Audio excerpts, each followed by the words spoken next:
world was young, the mountains green, no stain yet on the moon was seen. Then with a crash came a great ringing shout. Ra, boom, ra. 3 rings for the elven kings under the sky, 7 for the dwarf lords in their halls of stone, 9 for mortal men doomed to die, 1 for the dark lord on his dark throne in the land of Mordor where the shadows lie. 1 ring to rule them all, 1 ring to find them, 1 ring to bring them all, and in the darkness bind them in the land of Mordor where the shadows lie. Talking about Tolkien, Ben. Talking about Tolkien, Nate. Do you know what chapter we're talking about? We're going to stab some hobbits. Well, just one hobbit, but we'll threaten the others. Just the one who's got, like, the most to lose. Am I missing a chapter? Was Strider chapter 10? It was. Okay. Yeah. This is chapter 11, A Knife in the Dark. Starts out, Ben, with 3 shadowy figures creeping through Buckland. Fatty Bulger, a.k.a. Fatty Frodo. I told you he was underrated.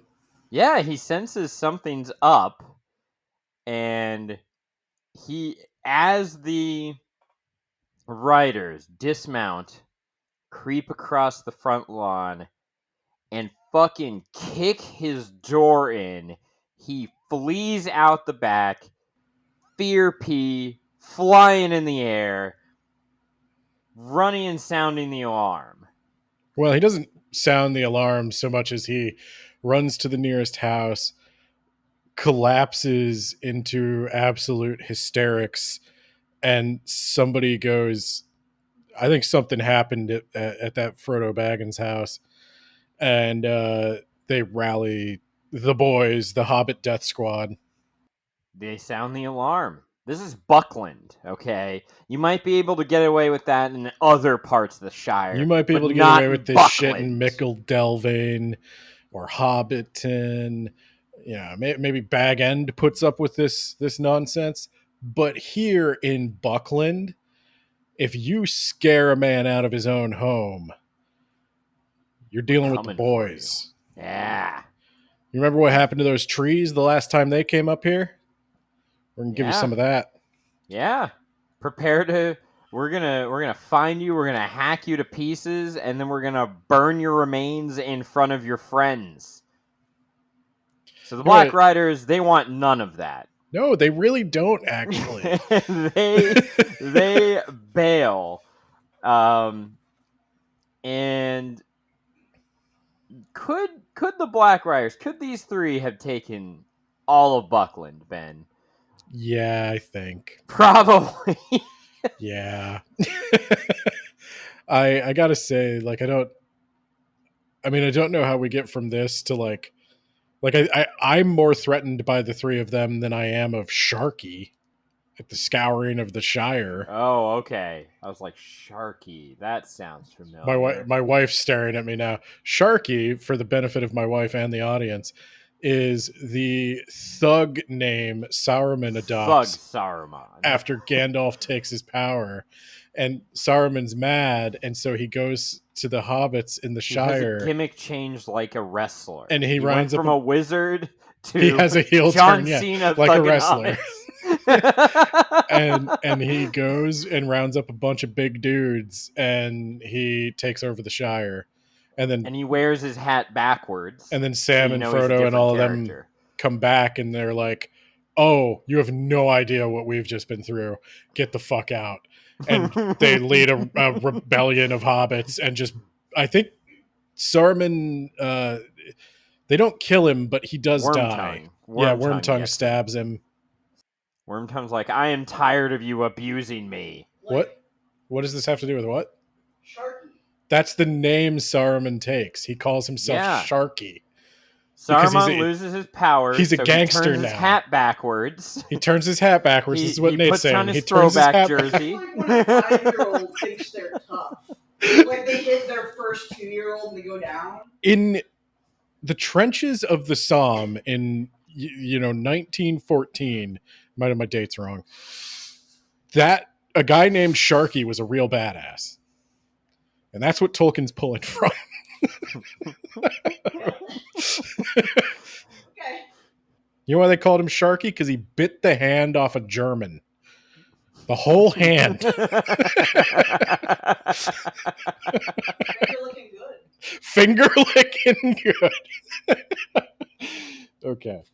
But yeah, Sharky's not in this chapter. But yeah, I don't know. Maybe the hobbits, I mean, we know the hobbits like when they want to. And it takes a lot for them to want to. But when they want to, they can beat the crap out of people. Well, the Black Riders run down the North Gate guards in Buckland, and they're out of there. Yeah. That's the end of that little tangent. I like how that okay. I know we usually wait to the end to dissect, but like I 100% forgot this scene happened.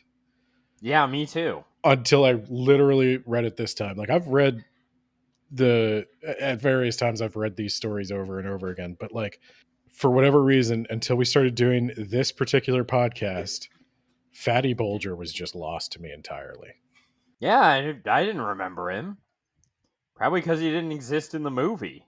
He is now easily like I would say B tier side character, which isn't like super impressive, but it is impressive for a hobbit named Fatty Bulger. He is easily the you can't count Bilbo, so if you don't get rid of Bilbo from the equation, he's easily the fourth best hobbit. Sorry. Yeah, Pippin. yeah, I knew Pippin was You suck, buddy. No, and this scene, I forgot Tolkien even wrote like this, because you see that thing where everybody's like, Tolkien describing a tree for 3 pages, and you kind of forget, like, this is actually a pretty random cinematic way to write. Like, there's no reason you need to know what's happening with Fatty Bulger right now. Yeah, we can just assume that he's dead, or we can meet him at the end of the journey and be like, oh, hey, Fatty, how was pretending to be Frodo? I'm literally imagining Tolkien right now reading this at his meeting of the Inklings with the Lewis brothers and that other guy who I always forget. And he's just like, okay, guys, chapter 11, smash cut 2, Crick Hollow, Fatty Bulger, scene, night. There's a dark fog outside, a pounding at his door. And they're like, who? Who was that? Like Fatty Bulger, you remember. He was the one who's going to pretend to be Frodo. It's an intricate part of the story. That's going to be the next, after they do the Gollum, the Hunt for Gollum, they're going to do Fatty Bulger. The Untold Story. Fatty Bulger, the Untold Story. And it's a personal horror movie where it's just about that one night. It's about Fatty Bulger just has to survive the night against 3 ring wraiths. God, you're kind of selling me on that.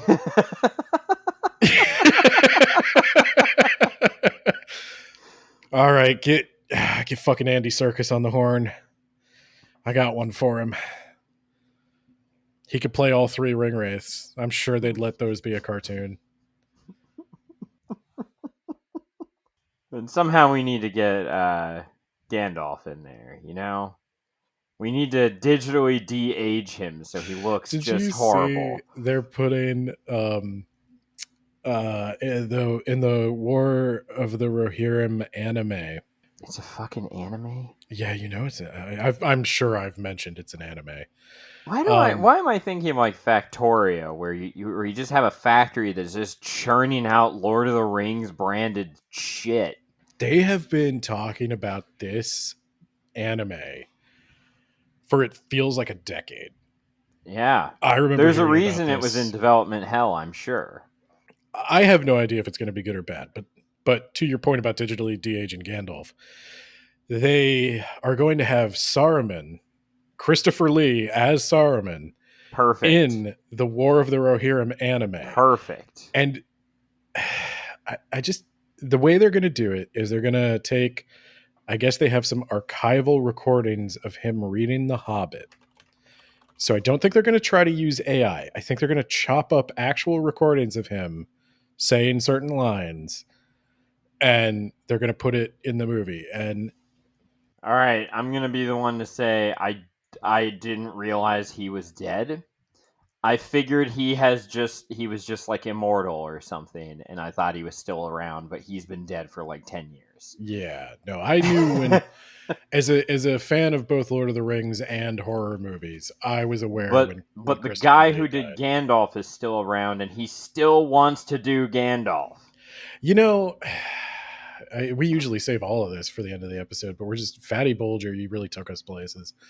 The thing with Ian McKellen, like, I think he's getting a little too long in the tooth to play Gandalf myself. I'm not very precious about the actors, but No, he is you need still to have the same actors. That's why we have to wrap up Game of Thrones. They're getting too old, and we got to get through this. So, like, real quick, we're going to condense the next 4 seasons into 7 episodes, and we're just going to just contrive our way through it. Let's go. I doubt that had anything to do with the age of the actors. No, it was more, I need to make a Star Wars film. I'm fucking done. Ian McKellen is at least still there. He's a pretty good performer still. I mean, age has caught up with him in some ways. I don't think he could do the physical fight stuff he used to do. But Christopher Lee is very much not still yeah, like Ian McKellen could still make Ian McKellen could still make acting choices. He can still give a performance. Christopher Lee can no longer give a performance. And I don't know the man. I can't even imagine what he would have wanted. But I think for me, the main point is I like when an actor... we get Peter Cushing in there somehow? Oh, God. Can we get... Why not Grand Moff just Tarkin? remake the old Dracula? Why not? With just digital, we've got the technology. We can just make it better than it was before. I would kill somebody. We could put AT-ATs and asteroids in the background to make the shot more interesting. And Tupac was there. And yeah. No, you can't. No, you can't do him. Because people. Because was it Diddy that he'll come after us? Is that? I don't know. But like my point with this Christopher Lee stuff is he's not around to make choices about the performance. Like these aren't the lines he would read. Disney did get sued over the whole Grand Moff Tarkin thing. Yeah, but there are plenty of actors who sound like Christopher Lee. I think there are even actors who have played Saruman and other things who could definitely be a voice in a cartoon and it would be fine and you wouldn't notice and nobody would even care because he's dead. Nobody would expect you to salvage archival recordings. And there's all these people who defend it and I can't get on board. Like the Rings of Power I can see. Okay, at least there's people making it, people writing it. God, even the fucking hunt for Red Oct Golem. Red Oct Golem. Where's the Sharky movie? Where's the Sharky series? Movie? You know, it's like I have to draw the line at like resurrecting dead actors. Like, well, Ben, that's the logical next step. Okay, baby boomers, they won't leave their jobs unless they're forced out. So why not let's just bring them back? They never have to leave the workforce, Ben. They never have to retire. You can keep working even after death. Yeah, I guess. Sounds like the dream. And then us capitalist types, us monopoly men as we are, we don't have to pay them because they're already dead. Am I a capitalist, Nate? Is that how I strike you? That's what we're going with, Ben. I don't know, man. I tend to cringe whenever somebody tries to blame capitalism for like everything that's wrong in the world, because I think that's just a gross oversimplification. Not that I think capitalism's good, but anyway, I think what we were saying is we need a Sharky spinoff using Christopher Lee, just whatever clips we can find. And meanwhile, The Hobbit's room. Just let ChatGPT puppet his corpse. There you go. Dig him up. Strap his flesh to a Boston Dynamics robot and just let ChatGPT puppet him around. See if OpenAI can make that happen. And then a bunch of fucking Stan accounts can tweet about how, like, at least we're getting more Tolkien. Yeah, there you go. I see no problem with this at all. That's but great. You know what I do see a problem with? These hobbit beds got knifed, Ben. It's a good thing they weren't in those beds, because the enemy knew exactly where to find those hobbits. Except not when they moved to a different room. Also, the ponies are all gone. And also all the animals. They emptied the stables. And for those of you keeping track at home, those ponies do eventually return to Tom Bombadil, and they live out the rest of their days. So they are not dead. So we actually get a lot more detail about what happens to the ponies. So the 5 ponies that were for the hobbits eventually find their way to Fatty Lumpkin, who is their king. And if you don't remember, Fatty Lumpkin is Tom Bombadil's pony, which is the worst name for a pony, Tom. Or anything. Lumpkin. That was the name he gave himself, Ben. He was born Fatty Lumpkin, related to Fuzzy Lumpkins from the Powerpuff Girls. They're cousins. That's canonical now. You know how Shadowfax is the lord of all horses? Well, Fatty Lumpkin... I don't know that. ...is the lord of all ponies. And these ponies, having witnessed his majesty return to him in their time of need, he takes them to Tom Bombadil, who cares for them. And then, eventually we will find out that Butterbur he feels really guilty about how a bunch of people almost got stabbed to death in his inn, and he doesn't want them to sue. So if they'll just sign a waiver saying that this is all cool, he will provide them the only horse left in town at great personal cost. And when Tom Bombadil hears that Butterbur is out some money, he sends Butterbur those 5 ponies, and Butterbur's able to recoup some of his losses. He makes a profit. He makes a profit because he did a good thing in helping out the hobbits. You get rewarded for doing a good thing, just like Ralph Nader. So, that one pony that's left, Bill Ferny has it, that fucking asshole!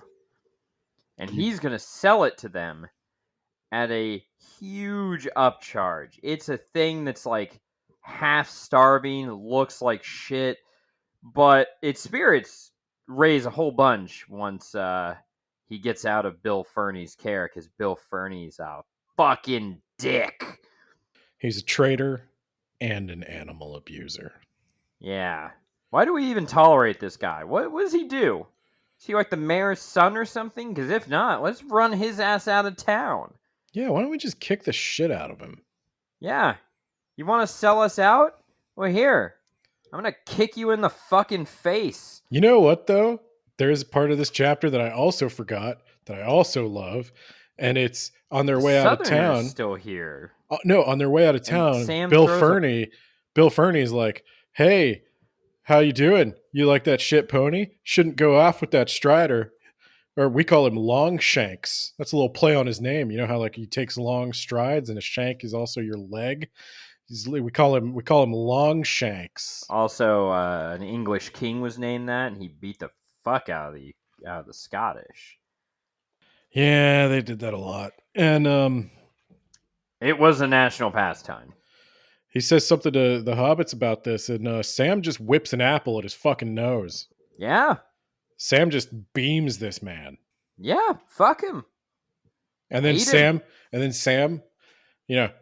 turns away as Bill Ferny explodes, I imagine. And Sam doesn't look as he pushes up his sunglasses, and he's just like, waste of a good apple. And he walks off to Mordor and kicks Sauron in the nuts. So for some reason, the Southerner is just hanging out in town. Like they spot him inside of a darkened house, I guess. I don't know why. And because of all this shit with having to buy a new horse to get off, they're not going to be able to leave quickly and quietly. So the road's going to be watched. Bill Ferny is going to see where they left the road. And Strider gets them off the road into Midgewater Marsh. 4 days of marching through a goddamn marsh. Is this what camping is? It sounds horrible. You don't usually purposely camp in a marsh. More like Darsh. Yeah, it's like they're walking through the Florida Everglades, and it's just filled with gnats and mosquitoes and all kinds of And stuff. 30 electoral votes for some reason. Why do people live there? They can't sleep. They're getting terrible rest. They gotta spread their rations pretty thin because they've got one pony to carry bags, and the pony's not super healthy. And so they took as much food as they like physically could carry, but they're also going to have to go way out of the way to avoid the road. Thank God there's just so many towns between here and Rivendell, right? I'm sure we'll be fine. I think there's 2 towns, but if you stop at either of them, you're just going to get the ringwraiths again. Because obviously the ringwraiths are just going to be waiting at the next logical stops. Yeah, there are 2 towns, and they form like a triangular thing with Bree. So they're like, yeah, we're not gonna go there. Sounds like a bad idea. So 4 days of marching, and then they see some strange lights in the east that we have already spoiled as Gandalf. He's fighting ringwraiths.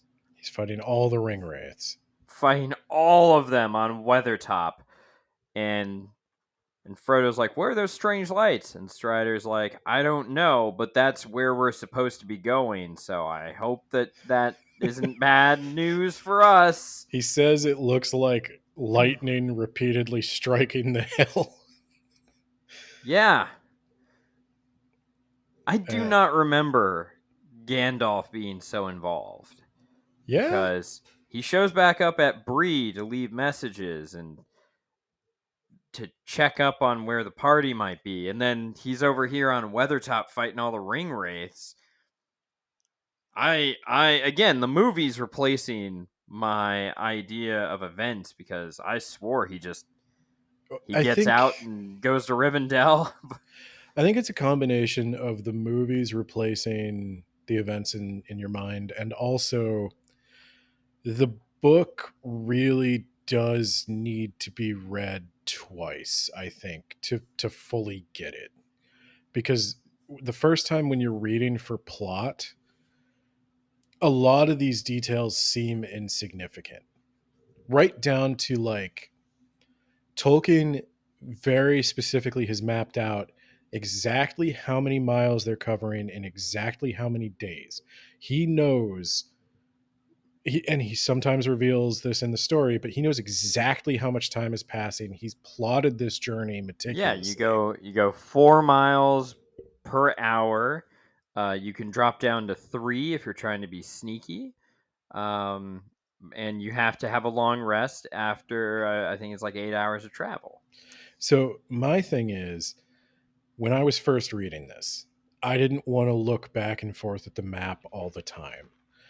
But now that I've read it... because you're a bad reader, Ben. Well, now that I've read it a few times, and it's really... I talked about this in the Discord a little bit, is for the YouTube videos, I post the map as the background. And you can really see how far they have not gone. Because it seems when you're reading the book that not a lot is happening. But actually, considering the distance they've covered, quite a lot has happened. And that is the perspective in Tolkien's mind as he's writing it, is that these guys know that they have had this much difficulty and they're not even close to halfway there. Like, they're not even close to halfway to Rivendell.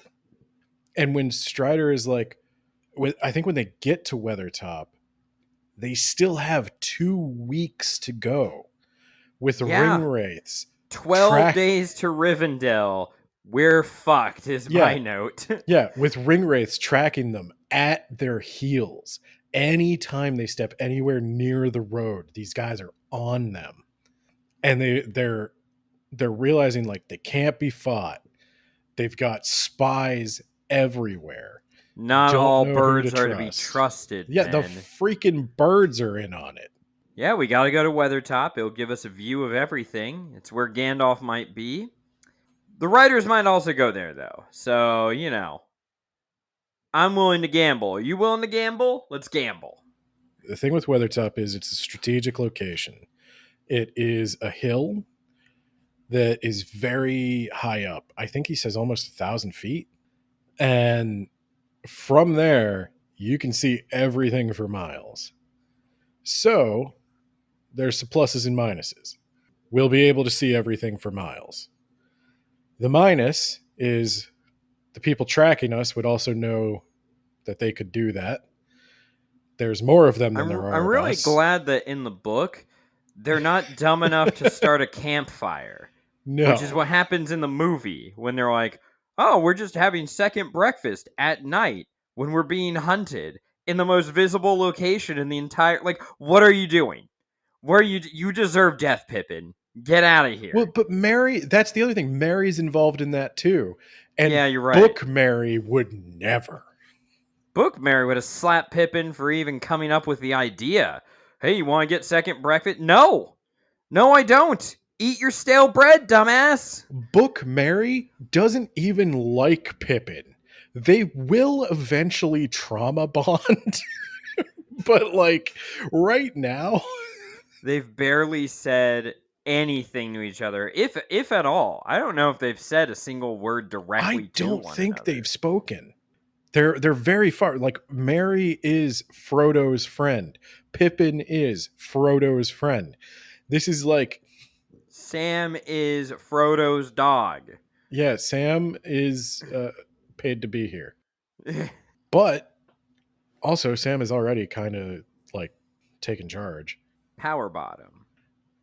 I don't think I think we've discussed this more than once, but like I go back and forth on it, but right now I feel like Sam is topping. So Pippin makes a comment on this journey. Comment about how Frodo being twice the hobbit he was before, and Frodo's like, that's funny. I'm losing so much weight that if this keeps up, I'll be a wraith. What are the odds of that, though? Am I right, guys? And they all have a hearty laugh, and Strider's just like, don't you fucking ever, don't even joke about that. Don't you ever say that again. I'm like, Jesus, I don't know what the fuck's wrong with him. What are the odds that someone could even become a wraith, Ben? I don't know. You almost get the feeling that this guy's seen a wraith. So, they talk about Amansul, the Last Alliance, Gil-galad. I don't remember fucking any of this coming up ever. They talk about Baron and Tenuvial? Tenuvial, yeah. They, what? Yeah, I don't remember any of that. You can go into that in a moment, I guess, if you want, but someone makes a comment like, I hope we don't go to Mordor. Like, can you imagine how terrible that would be? God, let's not go there. And then, they get to the Weathertop. Gandalf was here, but he left. That's not good. And there's 12 days to Rivendell. Also, a suspicious number of burn marks and blasted rock. And like somebody tried to jump a wizard here and it didn't go super great for them. And now they're seeing riders on the road in the distance. And apparently, this is what they talk about, like the riders they don't see. What? They can like feel you and smell you, and the noon sun kind of makes you invisible to them, as if you'd put on the ring for us normal folk, I guess. So, yeah, they talk about how the riders sniffed for them. And Aragorn talks about how Sam just needs to take a bath because holy shit. Well, at the very least, their horses can see. Yeah. I do think on one hand, Aragorn has no idea what it's like to be a wraith. He doesn't really know how they sense the world. He's just Well, making some go educated grab one of their rings, buddy. Let's figure it out. Yeah. Wait, hold on. What if a man got one of those rings without Sauron having the Master Control ring? As long as the One Ring exists, I think you'd still eventually fall. Because all of the rings get some of their power from Sauron. Are the elven rings just like better, and that's why, because they were crafted differently? Sauron wasn't involved in making them. Yeah, okay. So those don't corrupt. Yeah, Celebrimbor made those on his own, but Sauron helped him make all the other rings. So Sauron helps him make all the other rings. So Celebrimbor makes those rings, and Sauron's like, "Let me help." Hey, what's that over there? And he slips some of the Sauron poison into him. No, Sauron is directly involved in creating those first rings. And then the elven rings are after? Yeah, Sauron leaves to go forge the One Ring in secret. Okay, so he's gone, like, they're hanging around the oven, and he's like, all right, we just need to follow these steps. And Celebrimbor's like, huh, that's weird. What's this step about just slipping evil into it? That's a weird step. I'm sure he has his reasons. This hot elf man that no one's ever heard of before likes giving gifts to people. And then Sauron's like, all right, cool. Done. I'm going to go home to do something. Give these rings out to a bunch of people in high and influential positions of power. Kinda, yeah. Okay, bye. Yeah, and then while he's gone, Celebrimbor's like, I got an idea for an even better ring. And he makes the three. Was Sauron intending on giving the elves some of those rings? All of the rings. Oh. And then that didn't work out so well. The elves figure him out. Yeah, they take off their rings. He's like, well, shit. Plan B, dwarves. Plan C, dudes. Well, it's like Plan B, I attack a Region, kill a bunch of elves, take my rings back. Then we'll try dwarves, and then we'll try humans. Okay. Why not orcs? Already had them. Didn't need a ring to bend them. Couldn't you boost their power, you know? That's an interesting question. Because he does. He makes... I'm trying to remember, because this is one where the movie has corrupted my memory, and I don't remember who made Uruks first. But Sauron is working on a better breed of orc, but I also think what Sauron would like to do, because he's different from Morgoth, he's not just trying to make monsters to kill all life. He's not just trying to mock God's plan. Sauron has a desire for control. And I don't think he wants to kill all the humans and all the elves. I think he just wants to rule them and have them do exactly what he wants. Yeah. Well, here's the thing. An orc cannot do what an elf can do. Like, yeah, they're not sexy. Well, there's and they possibly don't have souls. I don't know. There's little clues though. Like, you notice the One Ring. Its inscription is written in the language of Mordor, but the script is Elvish because the language of Mordor does not have its own writing system. Because the land of Mordor is a shithole. Have you seen that place? Right, exactly. So he doesn't necessarily want to live in a shithole, but that's what he can dominate. Like, so he is going to immigrate into Gondor and take their jobs. He would rather take total control of these races that have these powers to build beautiful. Like, he wants the beautiful things too.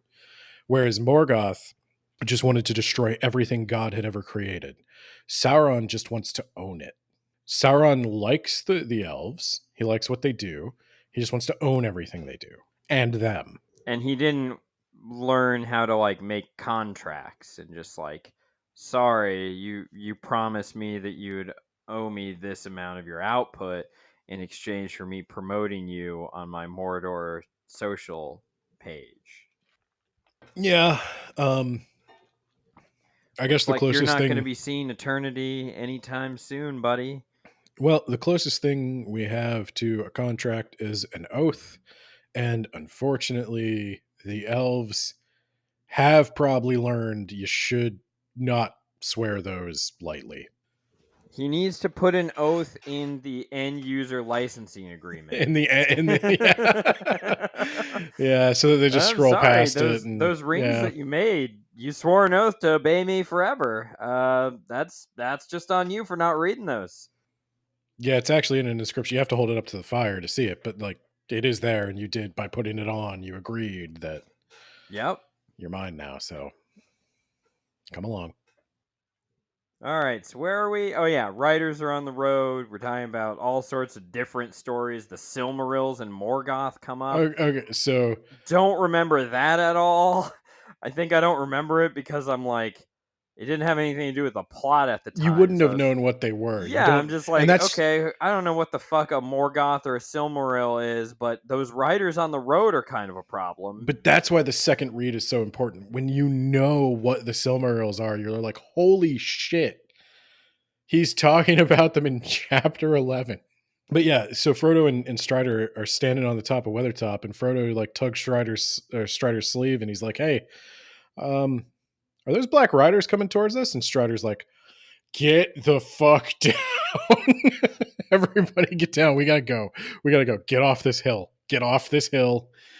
And they go into the woods behind the hill, and Strider's just sitting there listening, looking. The woods are eerily quiet. That is the same thing that happens when a Bigfoot appears. Goblin Universe, we mentioned it before. And yeah, that's canon. Strider's like, okay, we're kind of screwed now. Was that the bonus episode? That was the bonus episode. Okay. So we're kind of screwed now. That might have to be the episode we release at Christmas because we've referenced it so much. So Strider's like, okay, plan F, we're gonna light a giant fire. Yeah. Okay, and here's my logic. Like some people, this isn't done for stealth purposes, which makes no fucking sense, and that may have been a bad book. But this is like we're lighting a fire because they hate fire, and why don't we light them on fire? Yeah, so we're lighting a giant fire for a couple reasons. Okay, first, they're susceptible to fire. It does hurt them. It won't kill them, but it does hurt them. Yeah, how much would it suck to be immortal and lit on fire? Exactly. Second, they don't like light. They have a harder time working in it. The batteries in my flashlight or my torch, they just went out. So big fire. And that's when they start having the conversation about the wraiths' senses. How do the wraiths perceive the world? They smell, but Aragorn also says they have, you know how we get scared when they're nearby? Like we just feel this dread. Well, they can kind of sense us in the same way, but much more sensitive, with much greater accuracy.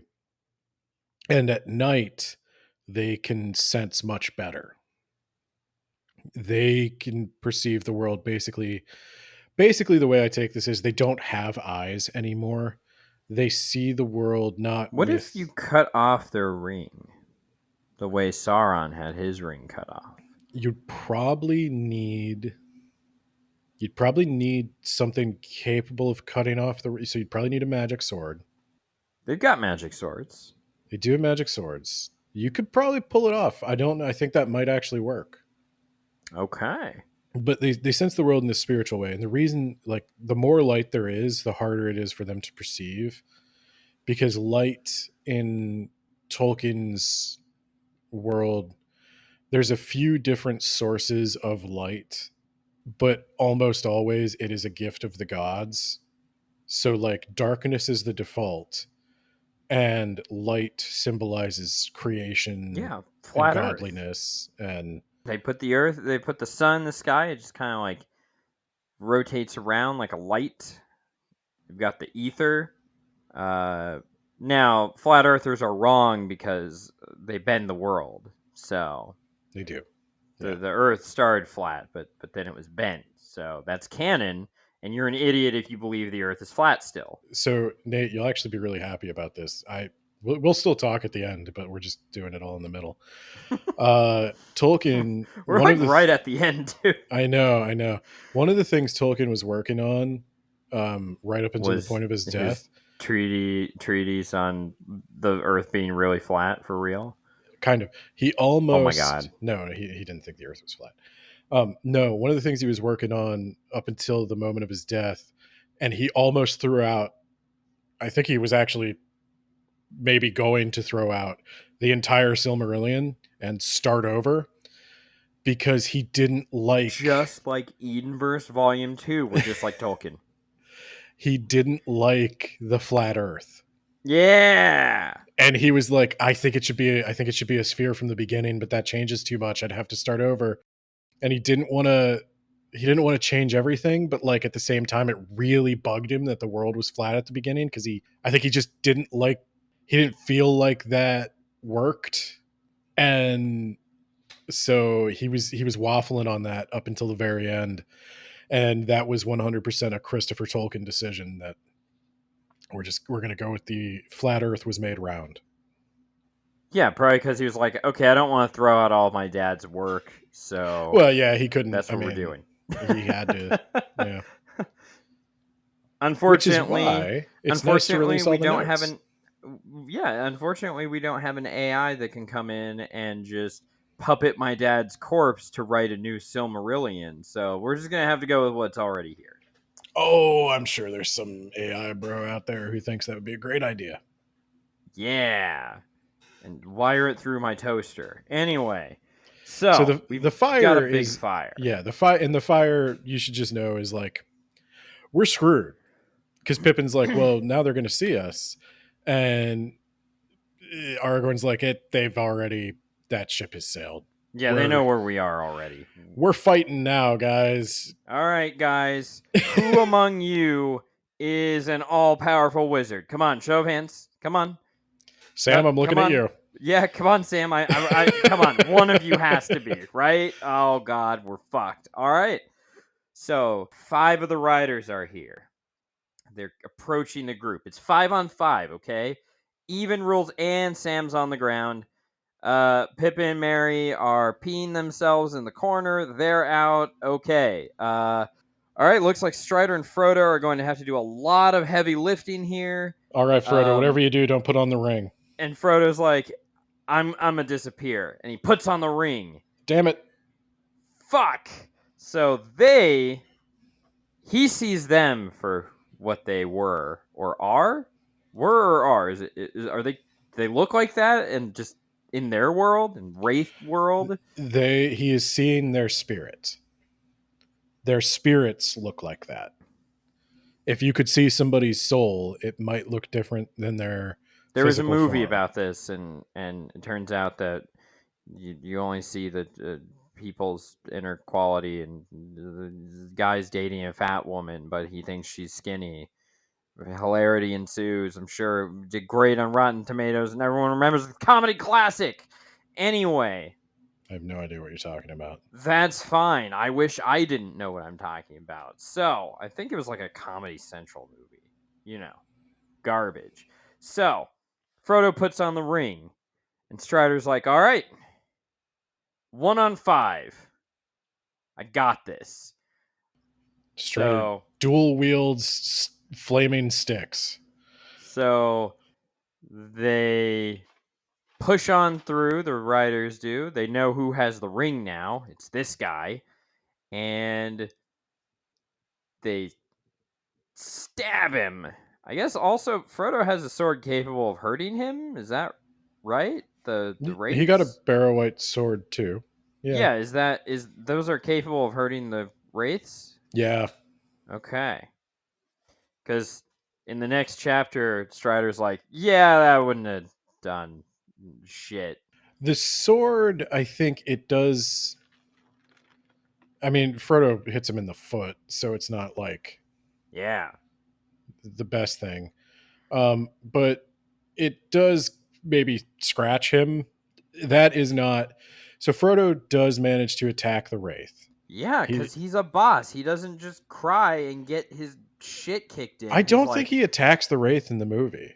No, he doesn't. Yeah. He falls to the ground and gets stabbed, and Frodo's like, I ain't no bitch. I'm going down swinging. Yeah. And I think he swings, but he's also getting hit with the fear, the black breath.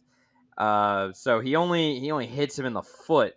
And as he does that, he's also shouting about Elbereth. And then he gets stabbed. Luthien. Yeah. Yeah. I don't know who Elbereth is, but you do know who Elbereth is. Is this the guy in the No, that's Baron in Luthien. That's Baron. I promise you, just a few chapters ago we talked about this. All right, which of the Noldor and the Eldar and the Elbereth is a goddess. Okay. The patron or the favorite deity of the elves. Okay. She's the one who makes the stars. Okay, but how hot is she? She's Manwë's wife, so. Ooh, okay, never mind. Pretty hot. I want none of that. Yeah, and he will kick your ass. He'll kick your ass so hard a continent will explode underneath you. So he shouts out to Elbereth, stabs the wraith in the foot, and the wraith is like, dude, fuck you, that wasn't cool. And he stabs Frodo in the shoulder, and Frodo is out. That's the end of the chapter. It's the end of the chapter. Yeah, I think one thing that got kind of muddled in our retelling because we jumped around so much is after they build the fire and they kind of know they're screwed, they're just waiting to be attacked. And by the way, another reason they build the fire rather than just continuing to run is they're not going to be able to outrun the wraiths at night. The wraiths are at their strongest at night. To borrow some D&D terms, they do not take impediment from difficult terrain. They're also on horses, whereas all these guys are on foot. Yeah. And they've got this pony they've got to try to drag through Bill everything. Fernie, you piece of shit. Yeah, so they have to just pick their battleground and try to do their best. And they don't have tons of hope, and they are just kind of 5-on-5, okay? They're just kind of waiting to die. Yeah, there is a significant height advantage though on the wraith side, not to mention all the superpowers. And to sort of pass the time without completely just devolving into panic attacks, they start telling stories. And that's when Aragorn tells the story of Beren and Luthien, a much abbreviated story of Beren and Luthien, by the way, that leaves out the most interesting part. Let me tell you the story about Beren and Luthien while we wait for supernatural undead demon men. I think they specifically request a story that's not about demons right now. So that he's like, I'll tell you a romance that I just happen to relate to a lot for some reason. Yeah. And guys, have you ever seen a hot elf lady? Like, come on. Frodo's like, yeah. And Sam's looking at Frodo like, oh.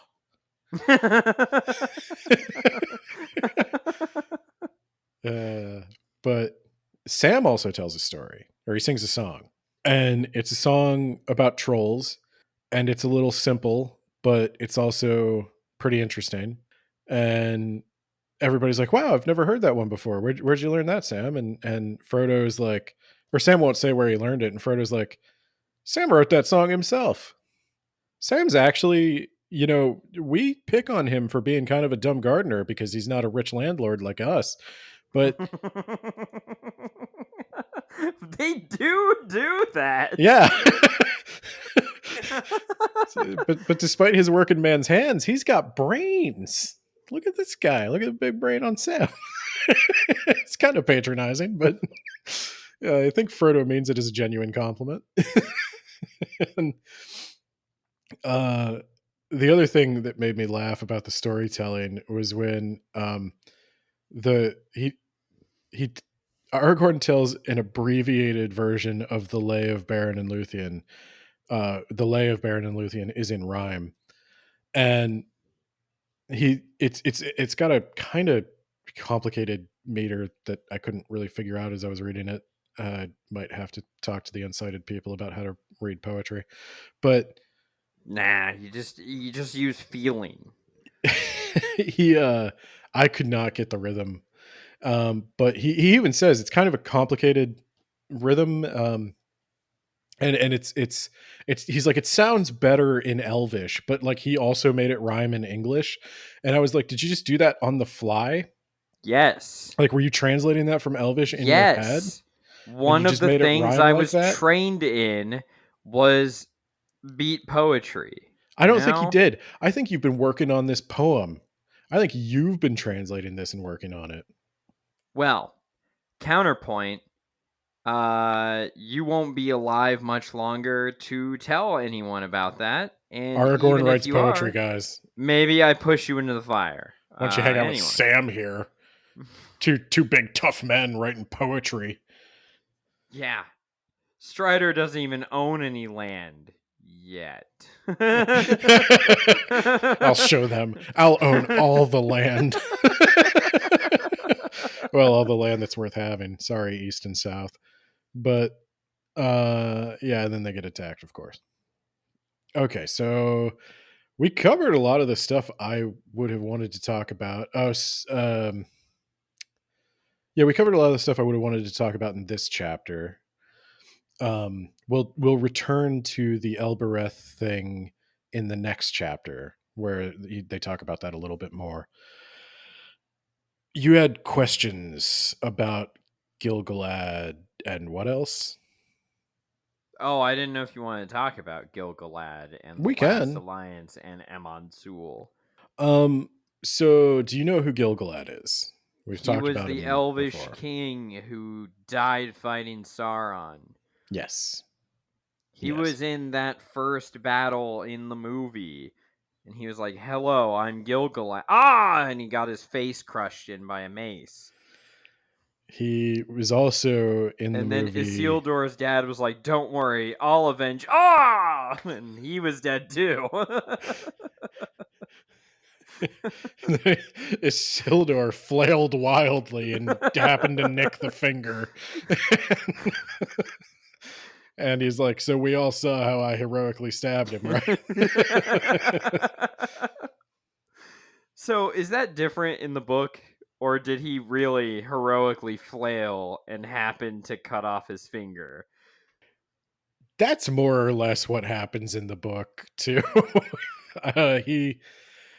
His father's sword shatters. He is in a pretty bad spot himself. And the book paints it as him being a little bit more heroic in that he's like basically looking death in the face. He's got to defend himself is a broken sword, but he still turns around and takes one last swing. And that one last wild swing just happens to hit Sauron's hand and takes his finger off. And makes CinemaSins really mad that, well, why did he hold out his hand? Well, I think the thing for the movie, which is a legitimate criticism of the movie, I think, is why did he wear the ring outside his glove? So you could see it. Yeah, that's the answer for why they did that. He doesn't, obviously it's inside his glove. Not his glove, that is just his body. He's some sort of metal monster man. I think he's wearing armor. No, that's his body, Ben. I think he has a real body. He's not a robot. No, he's a robot, Ben. I'm pretty sure that's canon.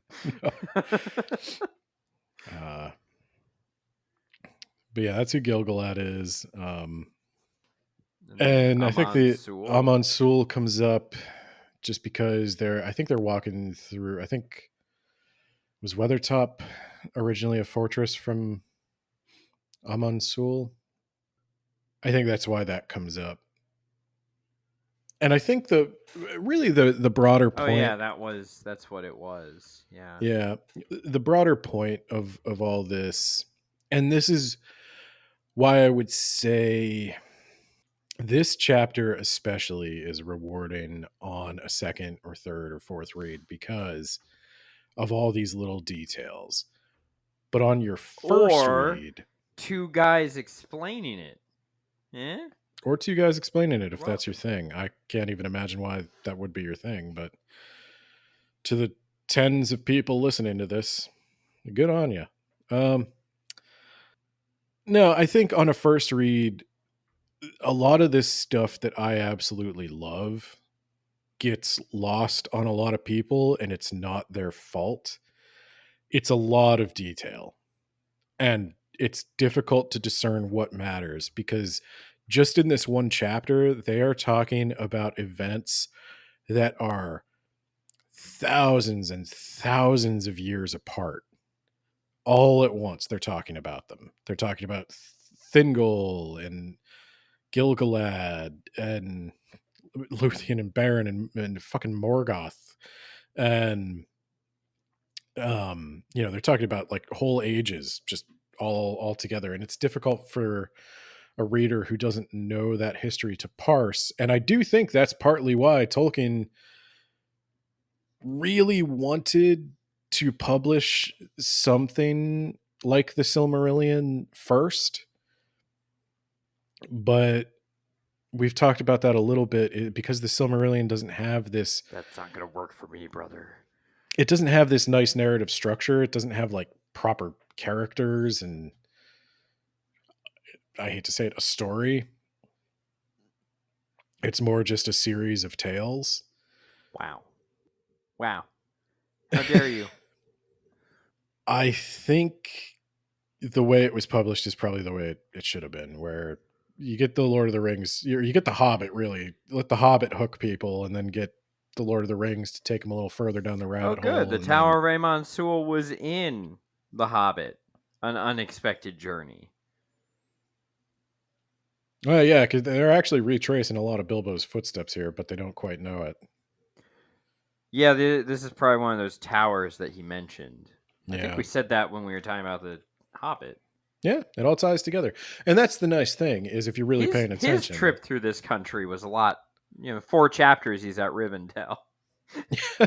Well, when you can take the road, it's a lot easier. But when you have to hike through bush country, it's not that great. But yeah, I could totally see why a first-time reader does not get the Beren and Luthien thing. They don't get the foreshadowing of it. They don't know what a Silmaril is. They don't know what a Morgoth is. The parts that you're probably wondering, like, why are we talking about Morgoth? Who gives a shit about this guy? I thought the big bad was Sauron. The parts you're probably interested in are the references to Mordor, because at this point in the book, you still don't really know what Mordor is. You know it's a kingdom. You know it's an evil kingdom. You know that it is weirdly surrounded by a bunch of mountains that could not have formed naturally. It's like a box. And you know that these wraiths are from there. And so at this point, you're like, well, shit. What else is in Mordor? And it's basically probably hell. Trolls. It's portrayed as like literally hell. That's like when people talk about going there, it's like they're talking about going to like Tartarus. And as a reader, you're probably interested in that. You're probably really interested in like, tell me a little bit more about these wraiths and how they see the world so I can understand what the hell I'm fighting. Finally, please. Is that what I imagine Frodo is saying? And you do get a lot of those creepy moments where Strider is like, they mention Mordor and Strider's like, hey, how about you shut the hell up about Mordor? And then they mention wraiths and they're like, hey, how about you shut the hell up about wraiths? And to Strider, it's very much giving you that speak of the devil and he shall appear thing. Strider doesn't want to talk about them because either superstition or he knows something about magic that they can sense when they're being talked about. But these guys, they don't. It's like how their ears are burning, Yeah. But magic. Or in Japan, they sneeze. Oh, that's weird. Yeah, that's the ears are burning thing in Japan.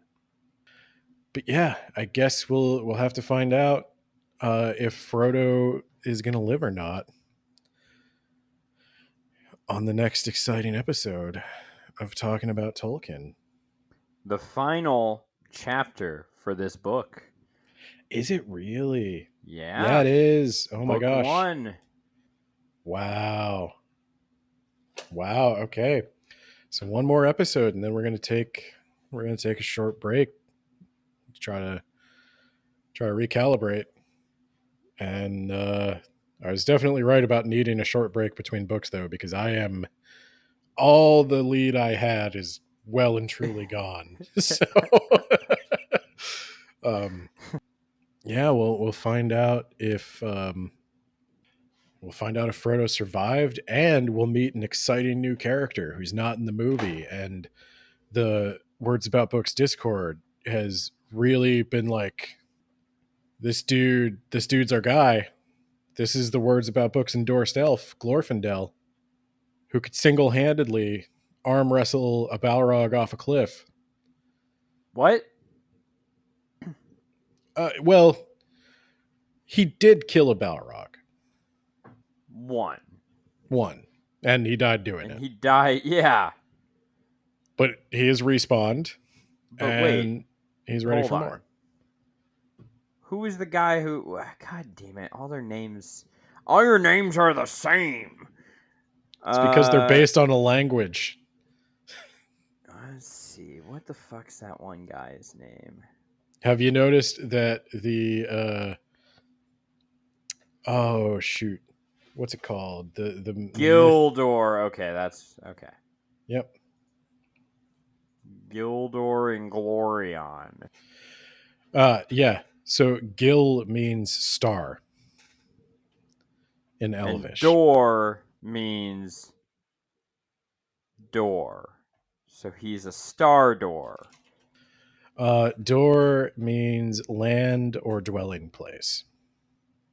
But the reason so many elves are named Gil something, or Glorfindel, or Gilgalad, or Gildor, is because stars are holy to them. Yeah, but I can just buy a star. What? Just take that. I'm pretty sure that's a thing. I mean, you don't own anything. Yeah, I was going to say, I can sell you a certificate that says you own a star. Yeah, exactly. Just give your money to me. I'll tell you what, for you subscribe to the Words About Books Patreon, I'll write you a stupid certificate that says you own a star. Fuck yeah, let's do it. Yeah. I'll give you a new star every month. Okay. Well, look forward to that.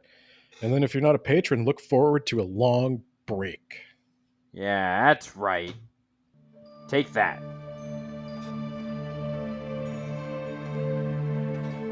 The road goes ever on and on, down from the door where it began.